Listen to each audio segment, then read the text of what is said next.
Jadi ini kita harus pahami bersama, Institusi Garuda sebenarnya secara teknikal sebenarnya sudah mengalami bankrupt karena practically semua kewajiban jangka panjangnya sudah tidak ada yang dibayarkan, termasuk global sukuk, termasuk himar dan sebagainya.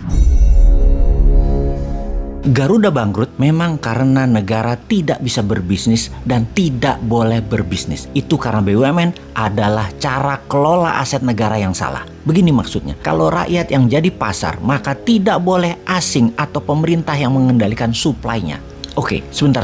Kita harus berusaha menjelaskan sisi ekonomi BUMN dari kacamata lainnya. Sungguh, berat memang kalau pemahaman sosialis sudah masuk ke dalam pikiran bawah sadar banyak masyarakat, terutama para politikus yang arah politiknya ke kiri, ke sosialis. Bisnis itu akan berjalan baik kalau yang menjalankan adalah mereka yang berpikiran liberal atau bebas. Kita bukan anti-sosialis yang pemerintahnya mengendalikan rakyatnya dengan kekangan yang ketat, di mana itu adalah tingkah sosialis kuno yang dianut banyak aliran partai politik di Indonesia dengan bungkusan nasionalis sosialis, istilah politiknya. Ini harus diluruskan pemahamannya. Nasionalis liberal lebih lincah daripada nasionalis sosialis di dalam membangun ekonomi negara. Bahkan Newman mengambil aliran politiknya adalah nasionalis patriotis yang lebih agresif ekonominya sampai ekspansi ke luar negerinya negara bantu full. Pemahaman ekonomi patriotik nasionalis adalah tengah bawah. Baik, kita jelaskan sekali lagi pemahaman politik dan ekonomi dari kaum Newman. Bayangkan ada 4 kolom di depan Anda sahabat. Sisi kiri atas A,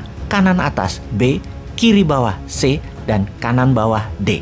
A dan C kalau digabungkan adalah aliran ekonominya sosialis. B dan D kalau digabungkan aliran ekonominya adalah kapitalis. A dan B adalah kaum elitis. C dan D adalah kaum akar rumput. Selama 6 pemerintahan Indonesia selain Pak Karno, semua politiknya dan ekonominya main di kaum elitis. Pak SBY misalnya, elitis kapitalis sisi kanan atas B. Para oligarki dan konglomerat kapitalis atas mengendalikan ekonomi dan diberi kemudahan. Yang sekarang yaitu memihak pada elitis sosialis, yaitu yang A, kaum BUMN. Sisa presiden lain, Soeharto dengan Amerikanya elitis kapitalis, Habibie dengan IMF, Gus Dur, Megawati, sama semua. Kemudian para calon presiden nanti 2024 semuanya juga tetap main di elitis. Untuk pertama kalinya dalam sejarah Indonesia, Newman punya konsep politik dan ekonominya akar rumput. Di sisi C adalah kaum buruh, petani, nelayan.